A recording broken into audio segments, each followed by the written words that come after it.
आसरा जी, जिन्हें कांग्रेस अध्यक्षा श्रीमती सोनिया गांधी जी,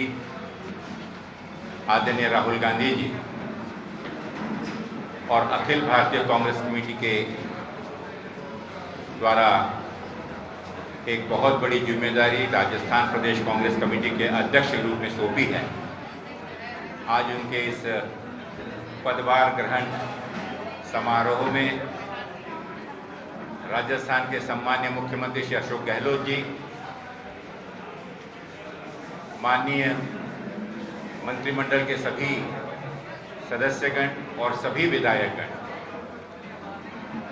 साथ ही अखिल भारतीय कांग्रेस कमेटी के जयवाला जी, आदरणीय अजय माकन जी और अखिल भारतीय कांग्रेस कमेटी के सभी सम्मानीय, आज इस भव्य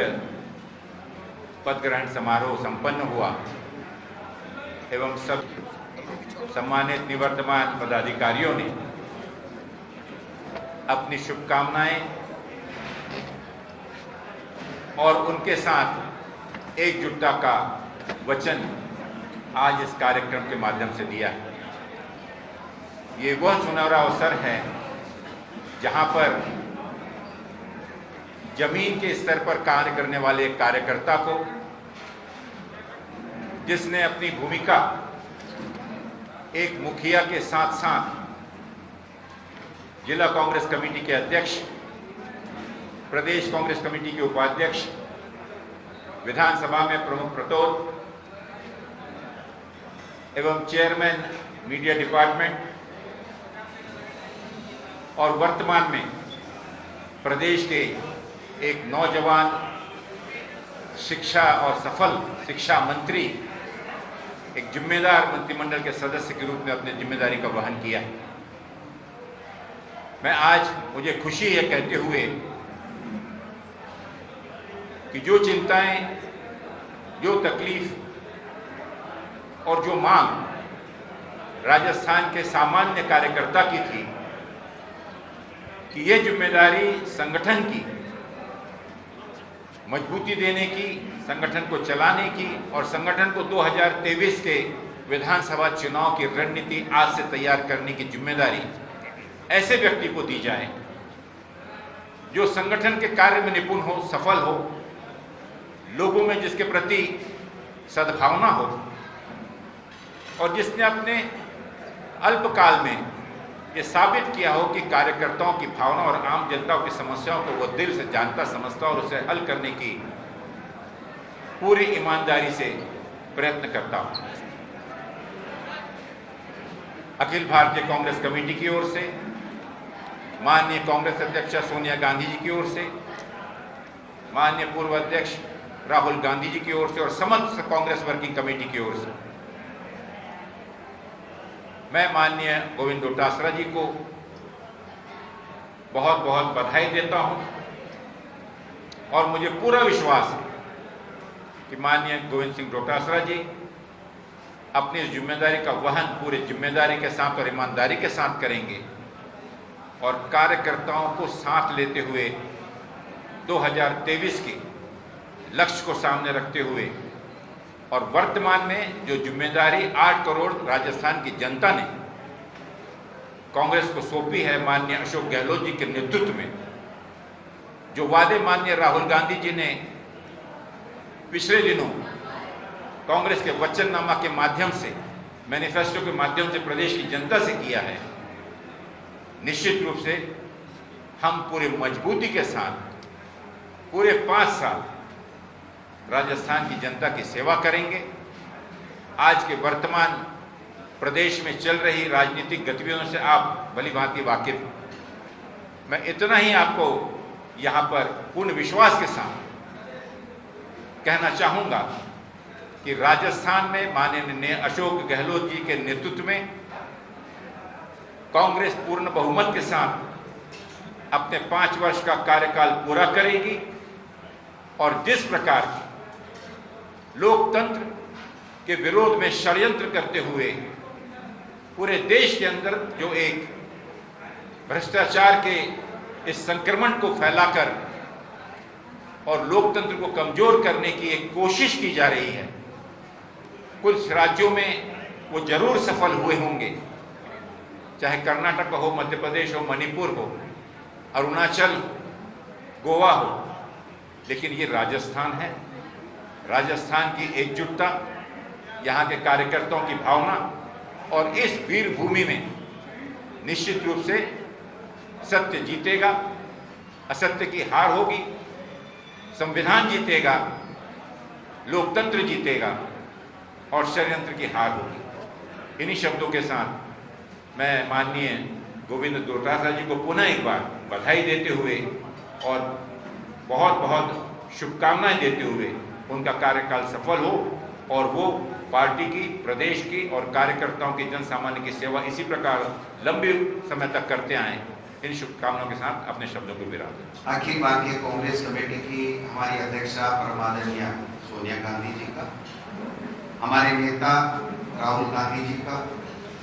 हमारे संगठन महासचिव आदरणीय वेणुगोपाल जी, हमारे इंचार्ज जनरल सेक्रेटरी आदरणीय पांडे साहब, हमारे प्रदेश के सरकार के मुखिया लोकप्रिय मुख्यमंत्री अशोक गहलोत जी, तमाम कांग्रेस आलाकमान का आप सबके सामने मीडिया के माध्यम से आभार प्रकट करना चाहता हूं कि मेरे जैसे एक छोटे से कार्यकर्ता को, जो एक किसान परिवार से आता है, मेरे पिताजी एक सरकारी स्कूल में शिक्षक थे, मेरे जैसे कार्यकर्ता को कांग्रेस पार्टी और सोनिया जी, राहुल गांधी जी ने और हमारे कांग्रेस के आला कमान ने केवल 15 साल के कार्यकाल में ही पार्टी के प्रदेश अध्यक्ष के पद का दायित्व दिया है। मैं समझता हूं कि मेरी जिम्मेदारी और ज्यादा बड़ी है कि वो कांग्रेस का कार्यकर्ता जो हम सबके साथ कंधे से कंधा मिला करके, भूखा प्यासा अपना खून पसीना बहा करके कांग्रेस के संगठन को मजबूती दे करके जिसने सरकार बनाने का काम किया, आज वो सरकार और संगठन दोनों प्रदेश कांग्रेस कमेटी के कार्यालय में एक साथ मुझे आशीर्वाद देने के लिए, मुझे जिम्मेदारी का एहसास कराने के लिए और नया जो दायित्व मुझे दिया है उसकी शुरुआत करने के लिए, आशीर्वाद देने के लिए आए हैं। मैं इस मौके पर मेरे लक्ष्मणगढ़ विधानसभा क्षेत्र की उस जनता का भी आभार प्रकट करना चाहता हूं जिन्होंने आशीर्वाद देकर के मुझे 3 बार वहां से विधायक बनाया और प्रधान बनाया। मैं समझता हूं उनके एहसान को हम चुका तो नहीं सकते, लेकिन अपने शब्दों से जरूर बयां कर सकते हैं। मैं कांग्रेस पार्टी का कार्यकर्ता बनकर के सरकार के साथ कंधे से कंधा मिला करके उन हमारे किसान भाइयों, दलित भाइयों, नौजवान साथियों जो नौकरी की आस में, रोजगार की आस में, जो किसान अपनी उपज का मूल्य लेने के लिए, जो दलित अपने हक के लिए यहाँ के 8 करोड़ लोगों से जो वादे किए थे, उन वादों को पूरा करने में हम सब लोग दिन रात लग करके सबको 36 कौमों को साथ लेकर के इस प्रदेश की मुख्यमंत्री अशोक गहलोत के नेतृत्व में सेवा और इस सेवा के आधार पर हम पुनः आपके बीच में 2023 में जाकर के पुनः आशा करें कि आप हमें आशीर्वाद दें और पुनः हमारी सरकार बनाए। मैं इस मौके पर मेरे उन तमाम साथियों से भी निवेदन करना चाहूंगा जिन्होंने कांग्रेस के सिंबल के ऊपर चुनाव लड़ा,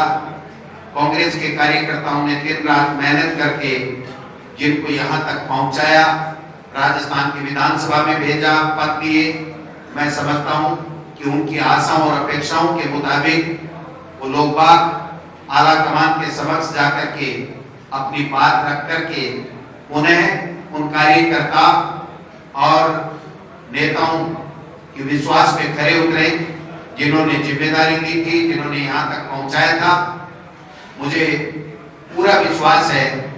कि व्यक्ति अगर भूला भटका भी शाम को घर आ जाता है तो उसको भूला हुआ नहीं कहा जाता है। मैं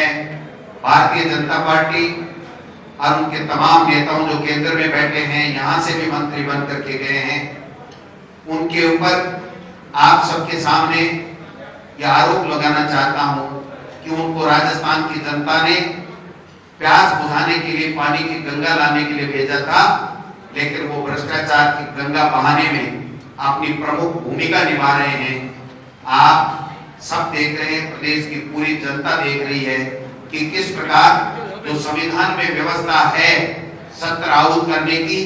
उस सत्र आहूत करने में किस प्रकार से देरी की जा रही है, किस प्रकार से नाना प्रकार के सवाल किए जा रहे हैं, क्वेरीज की जा रही हैं। 70 साल के इतिहास में ये नहीं हुआ। इस 15वीं विधानसभा में 4 सत्र हो चुके हैं, ये 5वां सत्र बुलाया जा रहा है मंत्रिमंडल की सलाह के ऊपर। 4 सत्रों में कभी 21 दिन का समय नहीं मांगा गया, केवल एक सत्र के लिए 17 दिन था, बाकी सब 7 दिन, 5 दिन, 8 दिन के सत्र हुए थे। आज ऐसी क्या नौबत आ गई कि 5वां सत्र, 4 सत्रों के नियमों से जो बुलाया गया वो सत्र नहीं बुलाया जा रहा है, जबकि अब तो कोरोना जैसी वैश्विक महामारी भी है, इसके ऊपर भी चर्चा करनी है। लोग निश्चित रूप से जो प्रवासी आए हैं, मजदूर आए हैं, उनको कैसे हम व्यवस्था करें, हमारे बच्चों की पढ़ाई की कैसे व्यवस्था करें, हमारे किसान की बरसात नहीं होने की वजह से और टिड्डी के आने की वजह से किस प्रकार से माली हालत हो गई है, वो पीड़ा में है, उसकी हम चर्चा करें। उस काम को नहीं करके केंद्र की सरकार न तो अपने वादे पूरे कर रही है, केवल मात्र कर्नाटक, मध्य प्रदेश, गोवा जैसे प्रदेशों में जो षड्यंत्र रच करके लोकतंत्र की हत्या कर चुकी है, राजस्थान में वो हत्या करना चाहती है। मैं इस मौके पर मेरे इस छोटे से राजनीतिक जीवन यात्रा में जो मेरे मीडिया के भाई हैं, उन्होंने जो हमने जनता की समस्या उठाई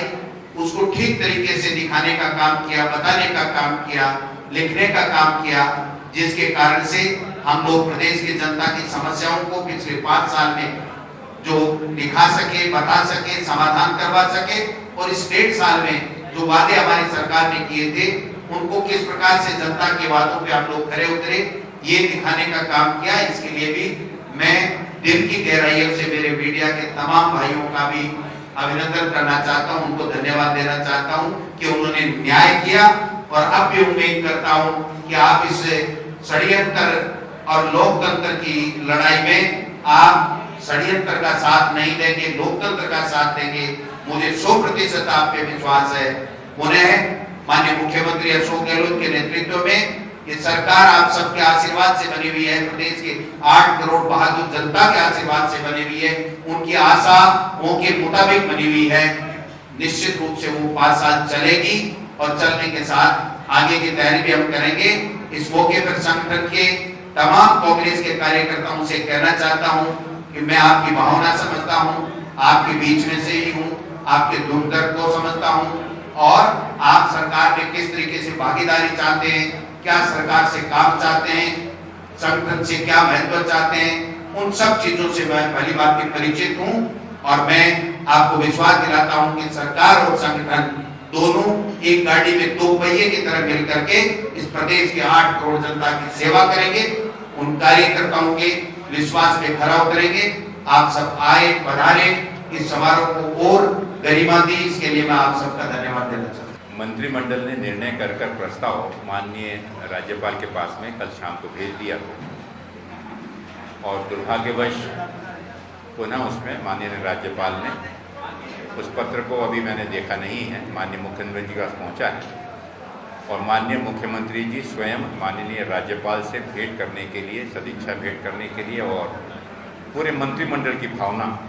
उनके सामने रखने के लिए गए हुए हैं। बहुत जल्द ही हमको मालूम होगा, लेकिन जैसा कि आप सब जानते हैं कि 70 साल के इतिहास में ये पहली बार है जहां पर मंत्रिमंडल के द्वारा सूचित, मंत्रिमंडल के द्वारा सुझाए गए प्रस्ताव को, जो कि बाध्य होता है हमारे कॉन्स्टिट्यूशन के हिसाब से, और माननीय राज्यपाल जी को उस पर अपनी सहमति देना भी उतना ही स्वाभाविक है। लेकिन दुर्भाग्यवश किन कारणों से इस प्रकार के मंत्रिमंडल के सुझाव को स्वीकृत न करते हुए आज प्रदेश में जो राजनीतिक अनिश्चितता का वातावरण पैदा करने में ऐसी कौन सी ताकतें हैं जो उनके ऊपर में दबाव डाल रही हैं, ये आप और हम सब जानते हैं। तो हम इतना ही निवेदन करेंगे कि इस विषय में माननीय मुख्यमंत्री जी राज्यपाल महोदय से मिलने के बाद अपना वक्तव्य जाहिर करेंगे और उसके बाद में आगे किस प्रकार से हम जाएंगे, किस प्रकार से हम लोकतंत्र को राजस्थान में बचाएंगे, किस प्रकार से सभी विधायकगण जो एक बहुत ही आशा और उम्मीद के साथ माननीय राज्यपाल जो कि बहुत ही सुलझे हुए वरिष्ठ बुद्धिजीवी और अनुभवी नेता भी रहे हैं, सामाजिक जीवन में वो भावना भी जानते हैं कि किस प्रकार से लोकतंत्र में इन संवैधानिक संस्थाओं का महत्व है, इसकी क्या गरिमा है, वो हमें बताने की आवश्यकता नहीं है। हमें पूरा विश्वास है कि माननीय राज्यपाल महोदय इस पर तुरंत ही उचित कदम लेंगे और लोकतंत्र को राजस्थान में बचाएंगे। धन्यवाद।